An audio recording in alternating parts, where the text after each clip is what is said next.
आज रूस यूक्रेन युद्ध का 63वां दिन है। रूसी हमले लगातार हो रहे हैं और वहीं अब जर्मनी भी अपनी नीति को बदलते हुए यूक्रेन के हथियारों की बड़ी मदद देने का ऐलान कर चुका है। यानी ये युद्ध में भी थमता नजर फिलहाल ये युद्ध नजर नहीं आ रहा।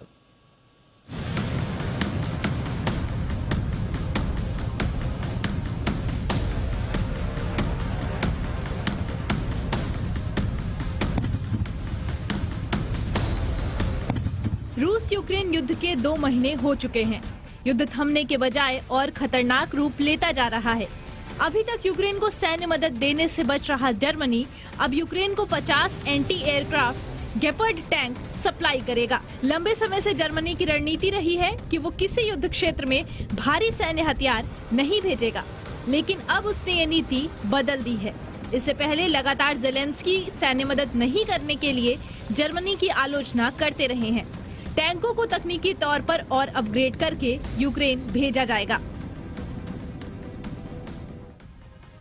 वहीं अमेरिका, जो लगातार यूक्रेन को मदद कर रहा है, एक बार फिर से यूक्रेन को हर संभव हथियारों की मदद देने का भरोसा दिया है।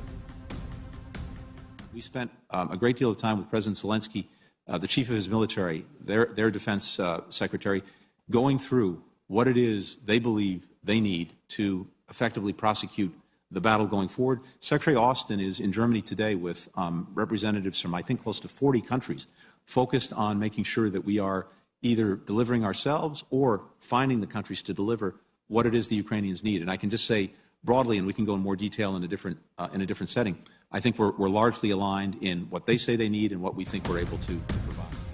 जहां एक और जर्मनी और अमेरिका मदद देने की बात कह रहे हैं, वहीं रूस ने खार्किव पर बड़ा हमला किया है। खार्किव में किए गए इस हमले में 3 लोगों के मारे जाने की आशंका है। अब इन तस्वीरों को देखिए। यूक्रेन में किसान अब बुलेट प्रूफ जैकेट पहनकर खेती कर रहे हैं। कभी भी गोली लग सकती है, लेकिन खेती करना जरूरी है, इसलिए अब बुलेट प्रूफ जैकेट का सहारा है। ये तस्वीरें यूक्रेन के कारसेन की हैं, जहां रेलवे स्टेशन पर रूसी हमले के बाद भयानक आग लग गई है और फायर फाइटर्स इसे बुझाने में जुटे हैं।